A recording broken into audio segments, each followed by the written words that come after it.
Hi, my name is Adam Trussell. I made a short video on how to take a piece of gouge-shaped and profiled cane and turn it into a blank. Enjoy. Okay guys, we are going to turn a piece of gouged-shaped profiled cane into a blank.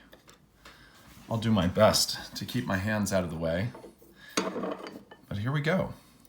I have a soaked piece of cane here, and I have an X-Acto knife, and I'm gonna kind of choke up, but hold the X-Acto knife like a pencil and plant my fist on the table as I do this. Now, I'm not using a cutting board, but I suggest that you do that. I thought it would be harder to see what was happening, so I'm keeping the contrast between the cane and the desk as great as possible. So I'm holding the piece of cane above where I'm scraping, and I'm gonna pull down. So you wouldn't want to hold it down here, for instance. You don't want to cut yourself. Okay, here we go. So I'm gonna put 1, 2, 3, 4, 5, 6. Put 7 incisions in there. Okay. My camera's moving around. Okay, let's do this again. Now I'm gonna do the other side. Notice that I'm starting about 80% of the way up, so I don't want to start all the way up here, but a little bit lower than that. And I'm trying to definitely penetrate the surface here. I don't want to go all the way through.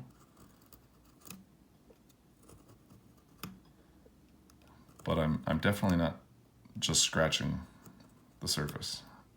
Okay, great. So that's scoring. Now, there are many different ways to bevel, but the way I recommend students learn at first is to just take a little bit off of the corner here. Now, the purpose of this, well, there are many purposes, but initially, we just want to make it so that the reed seals well, and that's so important. Okay, so anyway, I'm laying the knife kind of flat on this corner, and I'm tilting in just so I can catch a little bit of it, and notice I'm just taking just a tiny little sliver. I'm literally just taking the edge off of this corner. Okay, I'm doing it on all 4 sides. Once again, oh, that was probably a little more than I wanted to take. That's okay. What are you gonna do? All right, I took that a little bit more off. Okay, so now we've beveled as well. So that's scoring and beveling. Now I'm gonna take my ruler, and I've come to think that this is the easiest way to do it, just kind of set the ruler inside. Now with this piece of cane, it's about 121 millimeters. So I'm going to mark this with a pencil, which I can't find. Here we go. And I'm gonna measure this at 60.5. Whoops, excuse me. 60.5, so right there in the middle.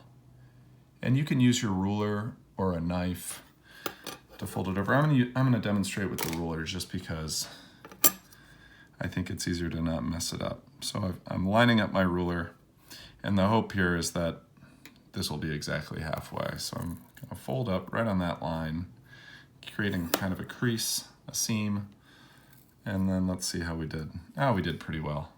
Good. So it's not always gonna be flush. The shape is symmetrical from the center. However, for our purposes, it's nice if it's flush on the bottom. So we'll leave it at that for now. I'm gonna put this back in the water, and it's not really necessary. I just hadn't cut the wires yet. So I'm gonna cut a few wires here. There are 3 wires. Let's see, these are about, 3 inches, or maybe a little over. The longer the wire, the more room you're gonna have to mess around with the wire. And the better you get, the more efficient you'll become with the wires. Okay, good. So now we're gonna take the piece of cane, and I'm really gonna try to line it up nicely. I don't want there to be too much overlap. And so I'm kind of flipping it over from side to side and making sure that we're nice and flush on the sides here. Okay, and you just kind of do your best. It's not gonna be perfect, but if you pay some attention to it, it'll be better than otherwise. Now this is my system for putting these wires on. I like to hold with my right thumb and use my index finger and thumb to kind of wrap around the reed. The more efficiently that you do this, the less you have to pull with the pliers. Okay, here. Just as I was saying, we want to use our thumb and forefinger, and we're going to wrap around. I like to keep the right side on top, and as it comes around on the left side, it's still on top. Okay, and notice how efficiently I did that. It's kind of holding the piece of cane together, and it's basically in place. It doesn't need to be exactly in place, but once I get that, you can see there's a little bit of a triangle there where we have a gap, and I'm going to twist this gap away. Whoops. So notice that gap kind of disappear, and that's as tight as it needs to be. I like to use my pliers to kind of shimmy this into place. Let's see here. Okay, great. And I'm going to trim this wire up just to make it look good. Perfect. And once again, I'm lining up the pieces of cane so that there's not any overlap. We don't want the reed to kind of slip. Okay, great. Now I'm going to take this, as my first teacher, Ardith, called it blue squishy string. This is just crochet thread. And I'm wrapping it around the reed.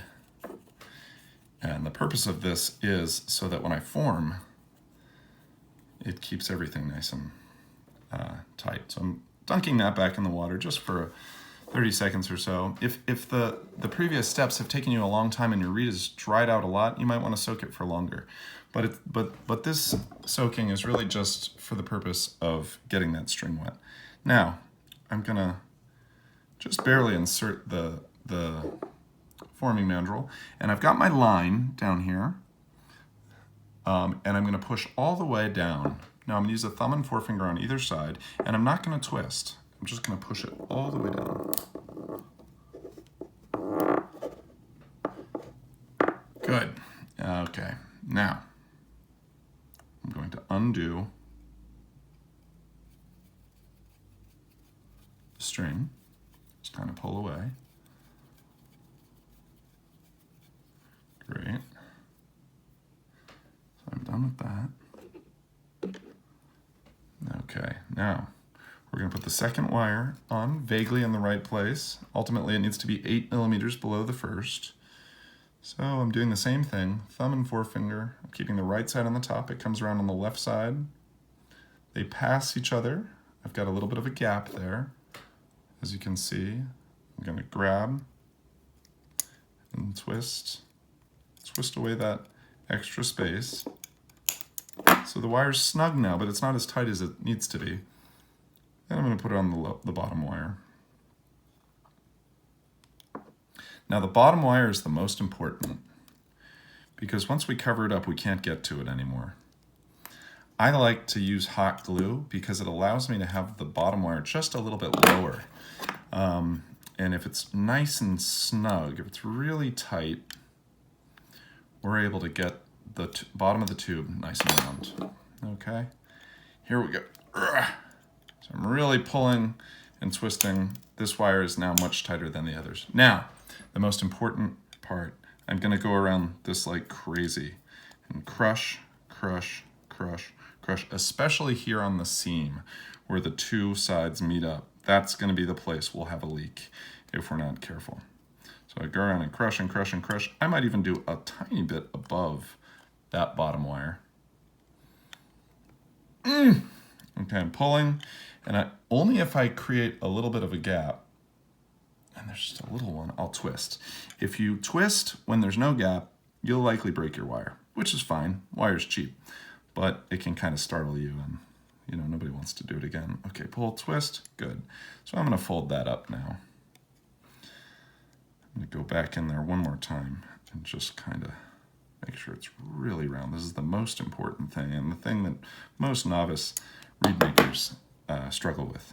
Okay, great. Now that the bottom wire's in the right place, I'm gonna put that first wire just a little bit closer. I like to have it a millimeter and a half from the top, and then I like to have this second wire 8 millimeters from the first. And it's so important that these be consistent in all your reeds. Okay, I'm gonna pull. Notice there's a little bit of gap, and I'm gonna twist it away. I don't wanna choke the reed, but I want them snug. Good. And I'm cleaning them up by kind of compressing the two together. Notice I'm able to get a little bit more tight there. And then I'm gonna tip this one down, as you'll see on almost every bassoon reed. Okay, good. Now, to make sure the second wire is in its place, and it is, I'm measuring from the middle of the second wire to the top, to the middle of the first wire. And I'm just getting this really close here. Let's see. Good. Okay. So I'm going to grab this. I know this one's gonna tighten. Notice the little gap there. I just twisted it away. Good. Oh, keep bashing into my table here. Okay. So that's a pretty good looking blank, I think. And now I'm going to glue it. I've had my glue gun on for at least 10 minutes now, so it's nice and hot, and it's going to spread around nicely, and I can fix it if it doesn't. Okay, so here we go. We're going to glue.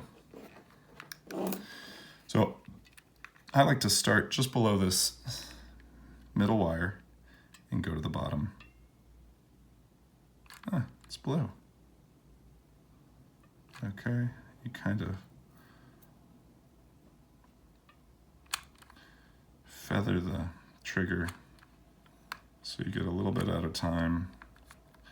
I think the mistake we normally make is we squeeze too much glue out and then it's a big mess. So if you can get the glue to come out evenly, that's the trick, and getting it nice and hot so that it spreads around evenly. Look at that, that looks pretty good. So there we go. So there we have it. I'll continue to kind of turn this a bit because the glue's hot and can kind of ooze to one side. In fact, if I see one side doesn't have a lot on it, like maybe there's a little bit of a shallow spot over there, I'll hold it on this side because there's a kind of a big glob over there. But it really doesn't matter much. Okay, that's it.